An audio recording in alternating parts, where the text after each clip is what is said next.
Élection au Pakistan, le Premier ministre sortant face à une transgenre Nadim Kashish est candidate aux élections législatives du 25 juillet au Pakistan. Sa particularité, elle fait partie des Coedjazira, les transgenres du pays.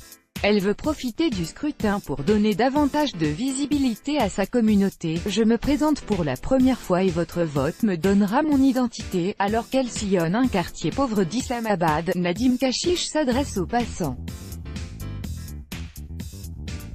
Cette transgenre a décidé de se lancer dans la course des élections législatives qui auront lieu le 25 juillet au Pakistan. Les adversaires de sa circonscription? Le Premier ministre sortant Shahid Khaqan Abbasi et le chef de file de l'opposition Imran Khan. Ces deux adversaires de poids ne lui laissent aucun espoir de l'emporter. Mais peu importe. Ce n'est pas la victoire que vise Nadim Kashish mais une meilleure visibilité pour sa communauté. Pays conservateur, le Pakistan a pourtant été un pionnier en matière de reconnaissance d'un troisième sexe. En 2009, il a été l'un des premiers pays au monde à adopter une loi en ce sens. Plus récemment, le Parlement pakistanais a voté un texte qui autorise les transgenres à déterminer eux-mêmes leur sexe sur tous les documents officiels. Ils peuvent opter pour un mélange des deux.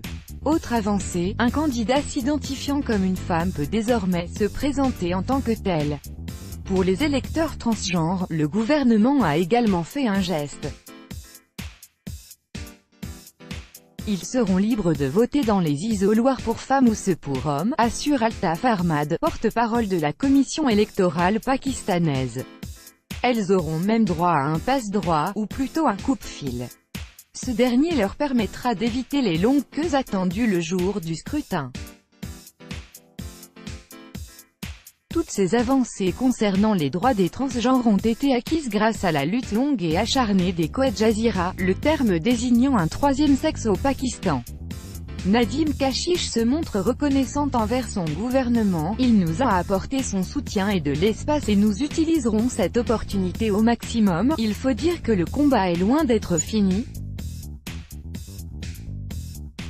Dans la vie de tous les jours, les transgenres pakistanais sont régulièrement victimes de discrimination, d'extorsion et cela va parfois jusqu'au meurtre. Beaucoup survivent en mendiant ou en se prostituant. C'est pour améliorer leurs conditions que Nadim Kashish arpente les rues d'Islamabad et distribue des tracts à la foule. Elle donne même son numéro de téléphone, ses slogans « Préservez l'eau pour la prochaine génération » et « J'ai besoin de votre soutien ». Et elle n'est pas seule dans son combat. La minorité transgenre est une des plus politisées du Pakistan.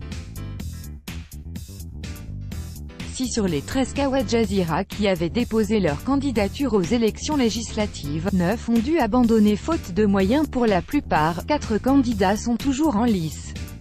Ils mènent notamment campagne sur les réseaux sociaux et participent également aux rassemblements locaux. Une tactique qui pourrait s'avérer payante. Du moins à minima. Je crois néanmoins qu'ils parviendront à obtenir quelques voix, a estimé Ouzma Yacob, qui dirige l'ONG du Forum des Initiatives pour la Dignité, FDI. Nadim Kashish la joue collectif. Elle anime une émission de radio et a invité les autres candidats transgenres à participer à l'un de ses numéros. Lubna Lahal, qui se présente dans la province centrale du Pendjab, en a profité pour affirmer que le chemin vers la reconnaissance sera encore long. Nos parents ne nous acceptent pas, a-t-elle regretté. Avant de poursuivre, la société non plus ne nous accepte pas, c'est ça le principal problème. D'après plusieurs études, le Pakistan compterait plus d'un demi-million de transgenres. Transaction, une organisation de défense des droits de la communauté, l'estime même à près de 2 millions. Reste à savoir s'ils se déplaceront dans les urnes.